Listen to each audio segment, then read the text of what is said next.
অজু করে সিজদায় লুটিয়ে পড়ে চোখের পানি ছেড়ে আল্লাহরে পাপের স্বীকৃতি দেন। আল্লাহ, এমন কোন জুলুম নাই, গুনাহ নাই আমি করি নাই, সগীরা কবিরা, জেনে না জেনে, ইচ্ছায় অনিচ্ছায়, শিরকি বেদাতি সব গুনাহ করেছি। আল্লাহ, আকাশের নিচে জমিনের উপরে আমার চেয়ে বড় গুনাহগার আর কেউ নাই। চোখের পানি ছেড়ে আল্লাহরে বলেন, আল্লাহ, আমি ছাড়া তোমার গোলামের অভাব নাই, তুমি ছাড়া আমার দ্বিতীয় কোনো রব নাই, তুমি ছাড়া তো কেউ আমার গুনাহ ক্ষমা করার নাই, তুমি আমার রব, তুমি আমার সব। বলতে পারবেন? এই তাকরীর আমার পটুয়াখালীর ভাইয়া, এই স্বীকৃতিটা দেখতে আল্লাহ বড্ড ভালোবাসেন, কারণ আমরা সবাই গুনাহগার। আমরা সবাই কি? বিশ্বনবী বলেন, কুল্লুকুম খাত্তাউন, বানি আদম, তোমরা সবাই পাপী। সবাই কি? সবাই পাপী। আমরা সবাই পাপী। আপন পাপের বাটখারা দিয়ে অন্যের পাপ মাপি। আমরা যে পাপী এটা ভাবতে মনে চায় না কারো, খালি অন্যের পাপ দেখি আমরা, এটা ভুল। ওর এই পাপ, ও পাপী, ও জালেম, ও জাহান্নামী, এরকম একটা টেন্ডেন্সি। আমার যে কি হালাত এটার খেয়াল নাই। খেয়াল করতে হবে যে আমি সবচেয়ে বড় পাপী, ঠিক কিনা বলেন? পাপ করি নাই এমন কেউ আছি? হ্যাঁ, আছি। কেউ না জানলেও জানে কে আমার পাপের ঘটনা? পৃথিবী না জানুক আমি তো জানি, আমি কি পাপ করেছি। হায় ও আমার কলিজার টুকরা ভাইয়েরা, মাথাটাকে নিচু করে জীবনের সব গুনার ফিরিস্তিগুলো একটা একটা করে স্বীকার করে আল্লাহরে বলেন, আল্লাহ, আমি পাপী। আল্লাহ, আমার চেয়ে বড় পাপী এই দুনিয়াতে কেউ নাই। আকাশের নিচে জমিনের উপরে আমার চেয়ে বড় পাপী কেউ নাই। একটা একটা করে আল্লাহ স্বীকার করি আমি পাপী। সব পাপের স্বীকৃতি দিলাম। পৃথিবী না জানুক আমি তো জানি, আমি কি পাপ করেছি। হায় আমার পাপের করলে বিচার, বাঁচার আমার নাই উপায়।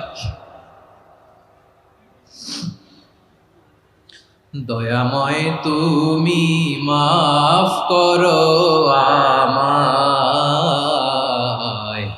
মাফ করো আমায়।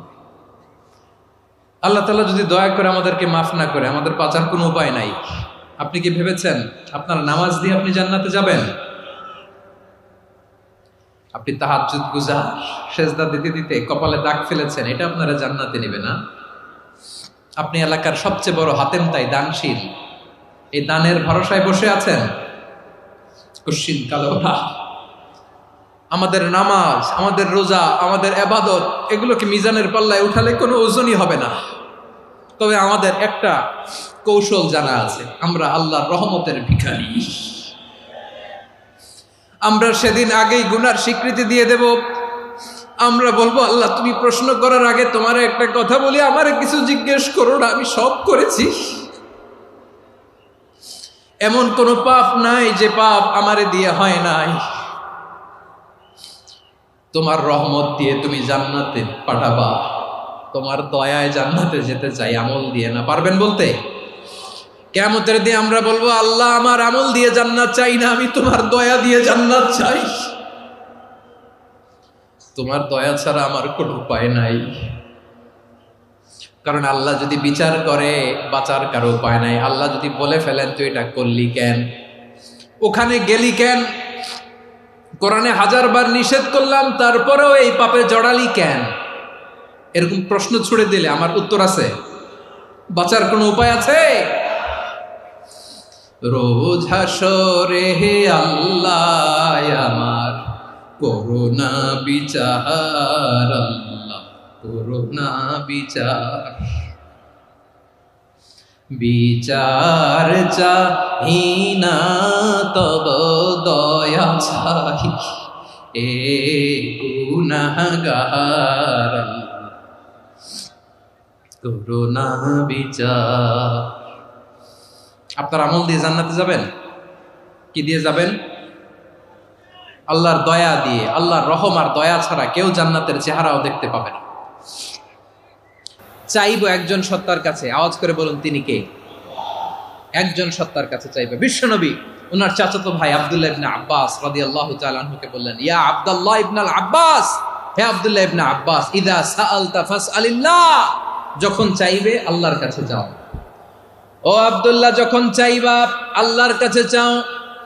ওয়া ইযা ইসতাআনতা ফাসতাইন বিল্লাহ, যখন সাহায্য চাইবা আল্লাহর কাছে ফরিয়াদ করো।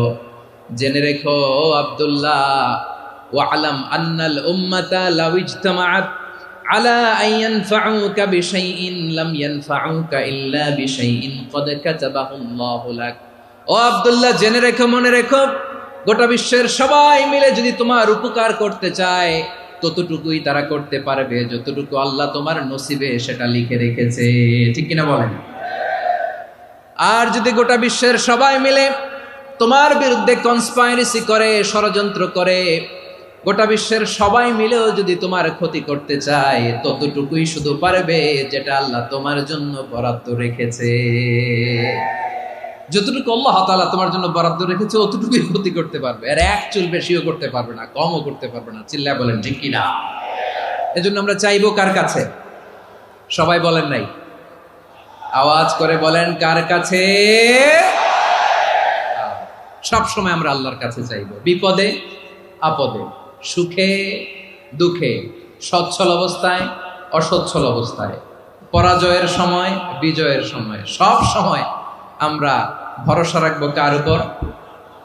সবাই বলুন। একদল লোক আছে যারা বিপদে পড়লে আল্লাহরে ডাকে, আছে না নাই? পটুয়াখালীতে মাশাআল্লাহ নাই। বিপদ আসলে আল্লাহরে ডাকে, বিপদ নাই আল্লাহও নাই। বিপদে পড়লে নামাজ পড়ে, বিপদও নাই নামাজও নাই। বিপদে পড়লে জিকির করে, বিপদ যখন চলে যায় ওদের জিকিরও বন্ধ হয়ে যায়। এরকম আছে না নাই? কিছু লোক দেখবেন পরীক্ষা আসলে নামাজ পড়ে, আছে আছে। জেনজি আওয়াজ করো, এরকম আছে? এই কমন পড়ে গেছে, কমন পড়ছে। দেখবেন পরীক্ষার সময় নামাজ পড়ে, পরীক্ষাও নাই নামাজও আছে। এরকম কিছু লোক আছে অসুস্থ হলে আল্লাহরে বড্ড ভালোবাসে, আল্লাহরে খুব ডাকে।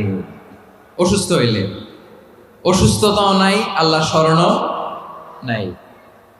দেখবেন কিছু লোক নির্বাচন আসলে খুব আল্লাহ আল্লাহ হয়ে যায়, তখন দেখবেন মাথার মধ্যে হেজাব লাগায়, পাঞ্জাবি লাগায়, আল্লাহ আল্লাহ হয়ে যায়। নির্বাচনও নাই, এরপরে আল্লাহর কথাও নাই। আছে না নাই? না, এরকম হওয়া যাবে না। সব সময় আমরা আল্লাহরে ডাকবো, বিপদে আপদে সব সময় ভরসা রাখবো আমরা একজনের উপর। আওয়াজ করে বলেন তিনি কে? এ কথায় আল্লাহ তাআলা আমাদের চোখে আঙ্গুল দিয়ে জানিয়ে দিলেন, ফাইদা রাকিবু ফিল ফুলকি দা'আউল্লাহা মুখলিসিনা লাহুদ্দিন ফালাম্মা নাজ্জাহুম ইলাল বাররি ইযা হুম ইউশরিকুন। আল্লাহ বলে একদল লোক আছে, তারা যখন নৌযানে চড়ে, জলযানে চড়ে, সাগরের মধ্যে যখন জাহাজে চড়ে, লঞ্চে চড়ে, তারা যখন তুফানের সম্মুখীন হয় তখন তারা আল্লাহরে বড্ড বেশি ডাকে, একান্ত ভাবে ডাকে, বিশুদ্ধ চিত্তে ডাকে। আবার তুফান থেকে তাদেরকে সেফ জোনে নিয়ে, নিরাপদ জোনে নিয়ে যখন বন্দরে আমি আল্লাহ তাদেরকে ভিড়িয়ে দেই, ওই লোকগুলো আবার আমি আল্লাহর সাথে শিরিক করে। এরকম আছে না নাই? জাহাজে উঠছে, সাগরের মাঝখানে তুফান, ওই সময় দেখবেন আল্লাহ কারে কয়। এই কথা তো আপনাদেরকে বোঝানো সহজ, আপনারা তো নদীর দেশের মানুষ। লঞ্চে চড়েন নাই কারা কারা? দেখি, লঞ্চে চড়ছেন? হ্যাঁ,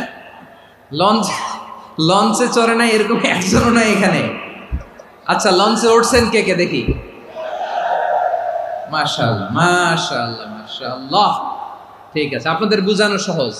আচ্ছা, লঞ্চে উঠে তুফানের সম্মুখীন হয়েছেন, জলোচ্ছ্বাস, সবাই? মাশাআল্লাহ। তো এই ওয়াজ তো আপনাদের মুখস্থ, ঠিক কিনা বলেন? আমার বলার দরকার নাই, বলেন। মাঝ নদী, তুফান, জলোচ্ছ্বাস, জলের মধ্যে উচ্ছ্বাস, ঢেউ, টর্নেডো, সাইক্লোন, মেঘের ঘনঘটা, পরিবেশ ঘুটঘুটে অন্ধকার, লঞ্চ একবার এদিকে আরেকবার ওইদিকে, ভিতরে কি অবস্থা হয় বলেন তো? হ্যাঁ, তখন মুসলিমও আল্লাহরে ডাকে, হিন্দু আল্লাহরে ডাকে, ঠিক কিনা বলেন?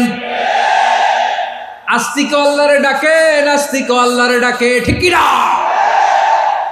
লঞ্চের ভেতর, স্টিমারের ভেতর কান্নারে রোল পড়ে যায়, চিৎকারের রোল পড়ে যায়, সবার মুখ দিয়ে শুধু একটা আওয়াজ, লা ইলাহা লা ইলাহা লা ইলাহা সুবহানাল্লাহ আলহামদুলিল্লাহ লা ইলাহা। আল্লাহ নামের জিকির করবে যারা, আল্লাহর কাছে প্রিয় তারা, আল্লাহর কাছে প্রিয় যারা, জান্নাতে প্রবেশ করবে তারা, জোরে লা ইলাহা লা ইলাহা ইল্লাল্লাহ লা ইলাহা ইল্লাল্লাহ মুহাম্মাদুর রাসূলুল্লাহ সাল্লাল্লাহু আলাইহি ওয়াসাল্লাম। আমার প্রিয় পটুয়াখালীবাসী, তাহলে লঞ্চের ভেতরে যখন আমরা তুফানের মধ্যে পড়ি, তখন সবাই মিলে আমরা একটা নামের জিকির করি। নামটা কার?